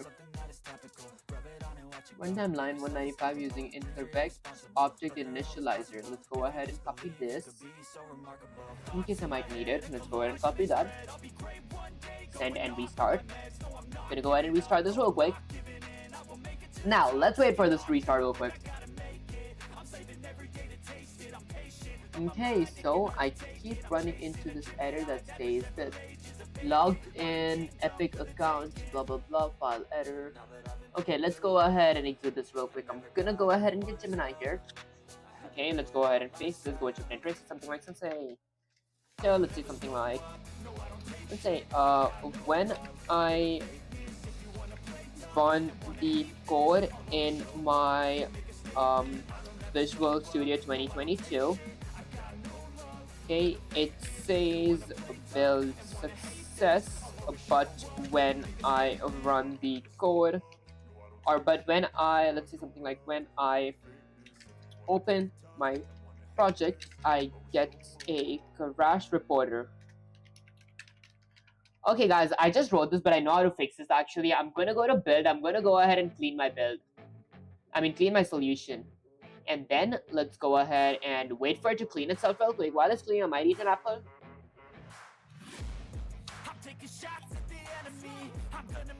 Okay, then I'm gonna go with build. Okay, gonna build solution.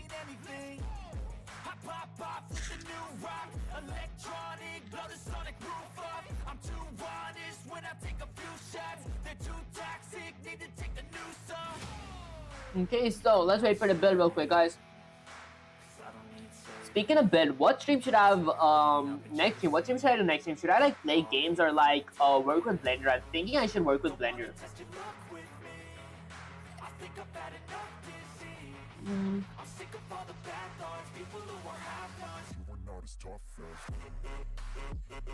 That's it. I don't really I usually ask you guys what should I do in my community post. For example, let me go to view my channel real quick.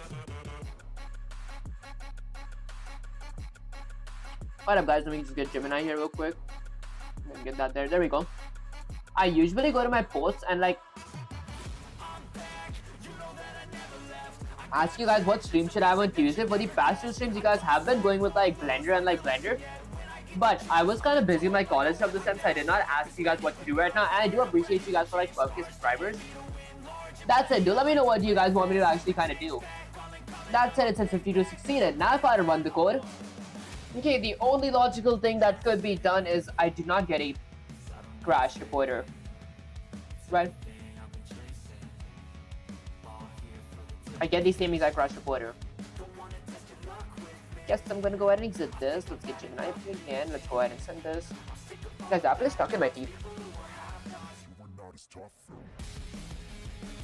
Okay, listen, you have to trigger the ancient trap of Unreal object system. Your build is successful because C++ is technically valid, but the logic is a suicide for the engine. The greatest enemy of knowledge is not ignorance, it's the illusion of knowledge, said by Stephen Hawking. Okay, you're live, the viewers are watching. Your engine crashed before it even loads. This is the blue screen of Unreal development. The error using incorrect object initializer at shrine. Okay, it's a screaming alarm that you missed the constructor. Excuse me guys, crash here. Okay, line 14, warned you about this earlier. The dangerous in C++, the error mark operator. Okay, tells the... Oh! Hold up guys, there's no way. Okay, wait, hold up guys. And this is gonna be equal to... Oh my gosh, how did I forget this? Okay, I shouldn't have messed this part up. When I create a default sub object, I don't point it towards that. I create a default sub object. This was awful. Now I'm gonna run the code. This should work. Build 1 succeeded, 0 failed. There we go. Let's get this here. Okay, maybe I go ahead and eat an apple real quick.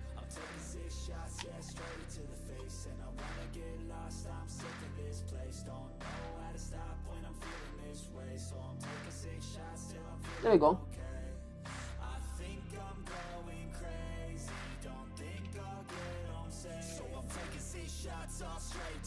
I'm gonna go ahead and live compile. It's 1:30 AM, bro. Sleep. Honestly, it is like 2 PM for me here. Okay, now let's run the code. I can move around, but I do not have my shrine right now, so I'm gonna get my shrine here real quick. The hard part's gone. This is gonna be the easier part. I'm gonna go to content, gonna go to C++ classes, gonna go to something like my shrine class. Try to get somewhere there. Okay, and this is the collision box that I created right here.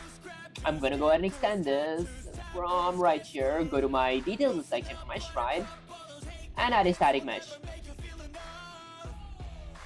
There. Now I'm gonna click plus. What do I want to use as my shrine here? Can you guys think of something? Maybe a cone. I think a cone would be good. I'm gonna go with something like E, R. Make the shrine big. Guys, this is not how a shrine looks. But I don't have any other options. Okay, I'm gonna go with something like this. My collision box. I wanna increase the size of my collision. Whoops. What up, guys? Firstly, where is my collision box here? I'm gonna go to shrine. There, I wanna click only my collision box shrine. Let's go with collision box. Okay, I don't want my static mesh to be a child. Huh. Okay, I have a collision box there. That's a good thing. Oh, that's why I thought why you always live at night. Lol, actually that does make sense. Many of you guys do actually think that. So that's it. I guess I'm just gonna go ahead and extend this. There we go. Okay, that's my shrine. I'm gonna hit W. Now, I'm assuming that I just go ahead and live compile and run the code real quick. But before that, I'm gonna type something like input here. Input for my Tibs's class. Let's go with input input for my Tibs's instance. There, I'm gonna go ahead and set this interact action to ia_interact. And now I'm ready to live compile. Let's go ahead and live compile the code real quick. Okay, and while I'm compiling, I'm just gonna go ahead and shrink that, remove that, and then decrease the size of that. And let's run the code. Okay, now this is my shrine, guys. I'm gonna click it. Am I not clicking in the correct place? Maybe, can I like click here? Where's my collision box? It's kind of covered. I wanna maybe go ahead and click my shrine class here. I'm gonna go with something like R to decrease the scale. Maybe what if I remove my static mesh? Let's go with delete. Okay, so that is my collision box here. I'm gonna go ahead and extend the size there. That's a pretty good size. I'm gonna click my shrines as instance and create a static mesh. This is gonna be a cube. I'm gonna go with something like a cube. What up, guys? There we go. Let's go with something like cube. Okay, perfect. Actually, on cube, I want to go with a cone. There. Okay, perfect. I'm gonna go ahead and extend the size of my cone just a little. Whoops, there. Wait, not in an angle. There, I mean, I think that's good. I could go ahead and change its position, but I just want to see if it works. So I'm gonna go with something like live compile. I want to go ahead and compile this real quick. While it's compiling, I'm gonna decrease my outliner here, and then let's go ahead and run the code. This is my tip. Oh, my bad. How would it work? I gotta click E for it to actually initiate, right? Hello? I'm kind of spamming E right now. E. Huh. I mean, it is for E, isn't it? Okay, maybe I'm gonna go to something like my content. I'm gonna go to my content, my input. Let's go with the, my IMC default. I have an interact action here, which is set to E. It's set to E, right? And then the next thing that I might need could be in my C++ file here. There, I go all the way down up here. Okay, there we go. Now, let's think, guys. Okay, let's get to thinking. Maybe I go ahead and eat something while I'm thinking.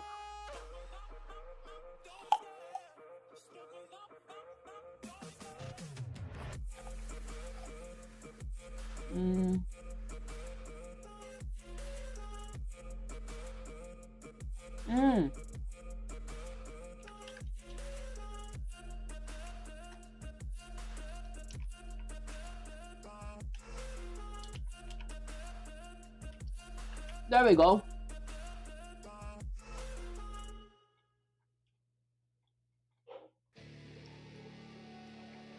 Now let's go ahead and live compile real quick. That's all my food to eat. Okay, successfully patched. I'm gonna go ahead and run the code now. If I get close to it, let's click E. Am I doing something wrong?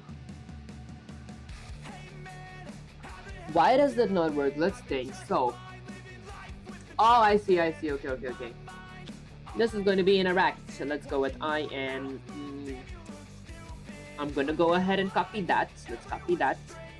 keep that up here. I'm gonna go ahead and paste this here. This is gonna be interact. There. Okay, now let's hit Control S to save the code. I'm gonna go ahead and open my Unreal Engine back here. Let's go ahead and live compile. Now this should work. Okay, it says results succeeded, successfully passed. Let's exit all that stuff, run the code. I'm gonna get close to it. I can't interact. This isn't anything like my mouse clicks. Like nothing happens when I hit W, when I hit E, because it's not a click. It's triggered. Oh, it's supposed to be triggered. Triggered. So if I have triggered this, I interact. Okay, let's remove this. Okay, let's hit Control S to save the code. Open Unreal Engine here real quick. Now, in my Unreal Engine, I'm gonna go ahead and live compile. Let's go ahead and live compile. Okay, because I'm assuming it's supposed to be triggered, right? Path successful. Let's go ahead and run code. Guys, I went a whole 360. It still didn't really work. Maybe I'm gonna go with a bunch of Control Z's. Now let's go with something like Control A, Control Z. Copy that. I'm gonna go ahead and grab Gemini up here real quick. Let's paste it. Go with Shift and say something like whoops. Oh, hold up. Okay, wait. Let's go all the way down here. Silence. The compiler is screaming in your. Okay, this is not a mountain you conquer by stuff. Okay, look at your interact function. I warned you about not equal to null PDR. Read it aloud. You're not telling the engine if the controller is valid, but immediately the rest of your function is dead code if it runs. 6. If PC is equal to null PDR, or even better, if not PC. The trigger spam setup player input component, your binding interacts to each trigger event trigger. Stop trigger fires every single frame. Okay, the fix single frame but is held. If the player holds E for half a second, you'll try this. Huh. Okay, the fall through Ragnarok, so. Okay, so wait, I'm assuming. Okay, I did not know that I had to go with equal to. I didn't know that kind of a thing even existed. Okay, well, that said, I'm gonna go all the way up here again. I'm gonna go ahead and remove triggered, remove. Do I need to remove completed as well? Like, I want to see what happens with completed too, but first I'm going to check without it. Let's live compile real quick. I'm going to go ahead and live compile. There we go. Okay, let's wait for it to compile real quick. Okay, successfully linked. I'm going to go ahead and run the code. Let's get close to it. I still cannot interact. Oh, I should hold it for half a second. Guys, I went a whole 360 holding it. It didn't work, so I'm gonna exit this. Let's go with Control A, Control C, copy that. Let's go ahead and get Gemini up here real quick. I'm gonna go ahead and paste this. Go with Shift and Tracy, something like to say, I changed the PC equal to null PDR and removed triggered and completed. Although, okay, so although, let me think. Wait, what up? Oh, I see. My bad, guys. There we go. I should pay more attention in these things. Okay, let's hit Control S to save the. I'm gonna go back up here. Let's go ahead and live compile. Okay, let's see. So, while it's compiling, it says results succeeded. I'm gonna go ahead and exit that and wait for it to be done. I'm gonna exit this. Let's run my code real quick. Now, if I hit E, that is not a shrine. This is not a shrine. Not a shrine. Fire shrine ignited because my collision box. Shrine has already been activated. Okay, wait, hold up, guys. It actually did work. Wait. I want to go ahead and maybe increase the size of my shrine. So I'm going to go with something like shrine. I'm going to go ahead and get this a bit lower. Okay, collision box. I'm going to go ahead and extend the size only of my collision box, not my static mesh. I'm going to go ahead and increase the size. There. Okay, now that's a big collision box. That's good. I'm gonna go ahead and click my instance, go with something like a static mesh. Okay, where I'm gonna be adding a cone. Let's go with something like cone. Maybe I might go with meat. I can go with cone. That's fine. There. I'm gonna go with something like W. Actually, E. Alright, guys, let's go with something like E. R. I'm gonna increase the size. Whoops. There. I mean, I think that's good. I think that's good. Not too big, not too small. Perfect size. I'm gonna go there. Okay, that's good, I guess. I'm still inside the shrine. I'm gonna live compile real quick. Let's go with something like live compile. Okay, it was like silly mistakes all along, guys, and just one logic error where I checked if my PC is not equal to null PDR. It should be equal to null PDR. So not a shrine. Fire shrine ignited. Shrine has already been activated. Okay, and then what if I go here? Tap E. Not a shrine. Shrine has already been activated. It just says it once. If I go back here. Okay, let's go here. Okay, perfect. This actually kind of works. All I need is good meshes and then adding some more logic to this stuff. But I have one question. Let's go up here. Let's go with Control A, delete all this. Let's see something like say it works. So let's go with something like it works! Exclamation. That said, I had a quick question. What is the difference between PC is not equal to null PDR and PC is equal to null PDR? Why do I want my player controller to be null here? Let's go with something like to be null here, and in some cases to avoid it from being null. To avoid it from being null. Okay, let's see.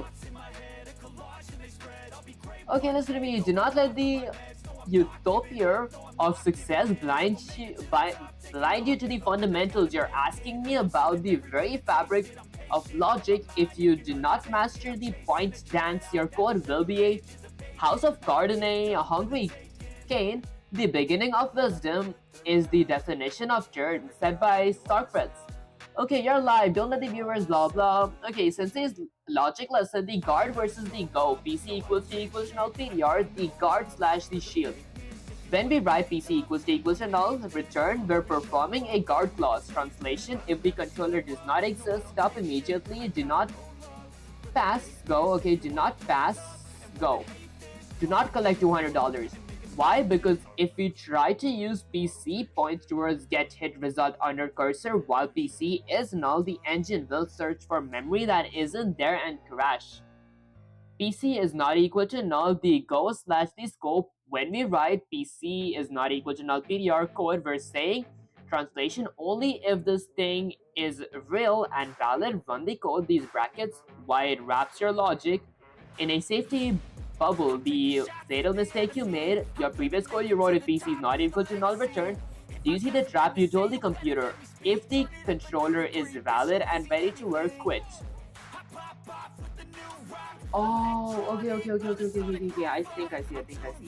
Sensei's discipline, the truth about memory, success is the sum of small efforts repeated day in and day out. Robert Collier, I see.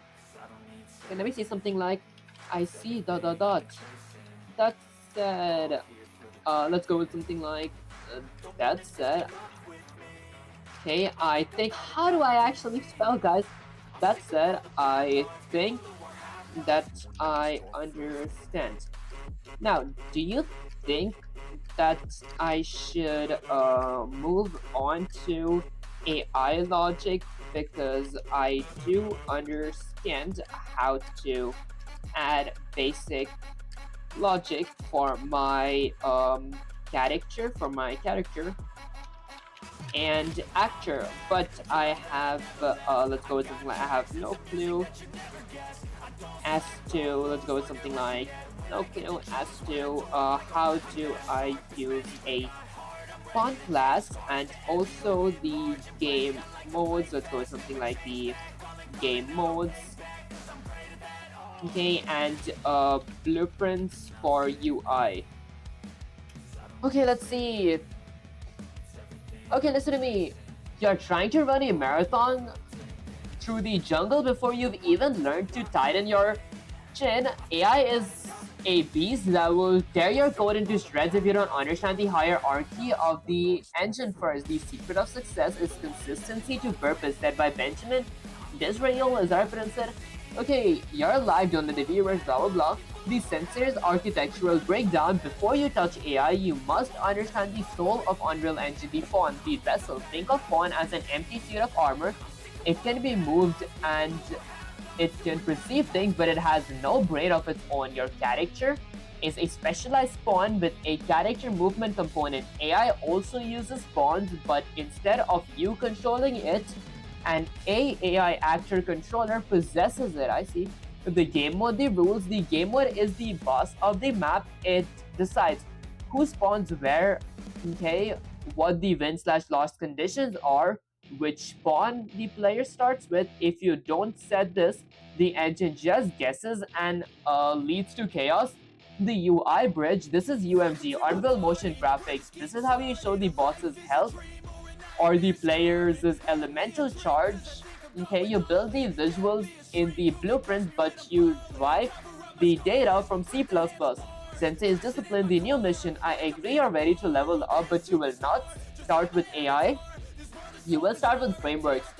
Your new project, the Boss Arena game mode, creates C++'s game mode that tracks how many shrines have been activated.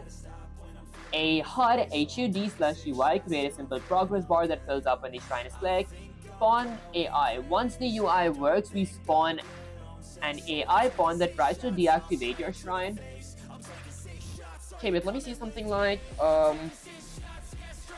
okay, so in case I want to learn about pawns, how would I start working with them, and what is and let's go with something like, what purpose did they serve, question mark, because I do understand about the game modes. I still don't get what's the use of a pawn.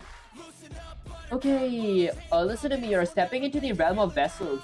If the character is a human, the pawn is the body and the controller is the soul. You cannot master AI until you understand how to build the physical form the AI will inhabit. Knowledge is not enough, we must apply. Willing is not enough, we must do, said by Jonathan Wolfgang Wong Go Tae. Is that finished the name? The Sensei's architectural breakdown. What is a pawn? A pawn is the base class of all actors that can be possessed by a controller, player, or AI. Okay, the purpose, the actor of the world, a physical presence. It has a mesh and collision, a possible unit. It is designed to take orders from a controller. The difference from a character is a pawn on steroids. It comes with a built-in character movement for walking, jumping, falling. A base pawn is a blank slate, perfect for a floating drone or a rolling ball or a static. Oh, I see. Okay.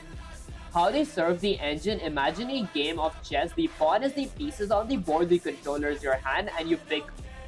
Oh, so basically if I want to have like different kinds of projectiles, I might use pawn. For example, like fire shots, bullets, and all those things. They go where I tell them to go. That's basically my pawn. How to start working with pawns? Master pawn. Step 1, create a new class inheriting from pawn, call it a drone pawn. Step 2, anatomy. The constructor in a C++, you must give it a body. A pawn without a root component is a ghost, cannot exist. Okay, I guess I'm going to be working with pawns next stream. Let me say something like sensei. I see ... I think that I will be working with pawns next stream. By next stream, I mean Wednesday stream, because tomorrow's stream is going to be something that's not programming type stuff. Okay, ... I am planning, let's go with something like planning to end the stream right now. So before I do end the stream, is there anything that you want to say to the viewers, question mark? Okay, let's see. Okay, listen to me. Witnesses of the grind. Look at this warrior, okay? The successful warrior is the average man with laser-like focus, set by Bruce Lee. Okay, Sensei's final decree to the viewers. If those of you lurking in the shadows Okay, to those of you lurking in the shadows of the chat, do not think for a second that greatness is a gift. It's a death paid in hours of frustration, broken builds, and the courage to ask why when the screen goes black. My students stepping away to sharpen their mind for the next trial, the power of the pawn. Okay, when we return, they aren't just making things move, we're giving them the potential for life. If you want to see the birth of an AI, you had better be here for the next session. Do not pray for an easy life, pray for the strength to endure a difficult one, said by Bruce Lee. The sensei's parting gift, homework student, while you rest, let these words echo in your skull. Possession, input, and attribute. Possession, how does the controller find its pawn? Input, how do we move something that has no legs? Attribute, why does pawn need a heart root component to exist? If you come back next stream and you've forgotten what a guard clause is, I will make you rewrite the entire player controller. Not bad, guys. That's actually kind of crazy. Okay, now go shut down those. Okay, shut down the feed, rest your eyes. The dojo is closed, but the logic never sleeps. That's let me go to my main camera. Whoops. Alright guys, let me go to my main camera. There we go. Alright guys, that's pretty much it for the stream. And guys, completely like ignore my hairstyle. I feel like I hardly had time to like whatchamacallit, get a new hairstyle type stuff, or like actually cut my hair in general, like groom it in general. There we go, that's the correct word. That said, if you guys enjoyed the stream, don't forget to like, share, subscribe, like it, my algorithm, share, make this smart, and subscribe if you like it, turn it up. That's it guys, I did start multi-streaming on Twitch with YouTube. I will start multi-streaming on TikTok and Instagram as well if I didn't meet the followers requirement. So if you guys do enjoy my content and follow me, then make sure to follow me. There's a link will be in the description. You guys can get access to the link to my bio as well. Also join the Discord server, that's where I usually talk to you guys, chat to you guys, have general conversations. The link will be in the description. You guys can get access to my link by typing exclamation Discord on chat or go to my bio. The link will be there as well. That's it. I'll catch you guys next time for more video. Peace.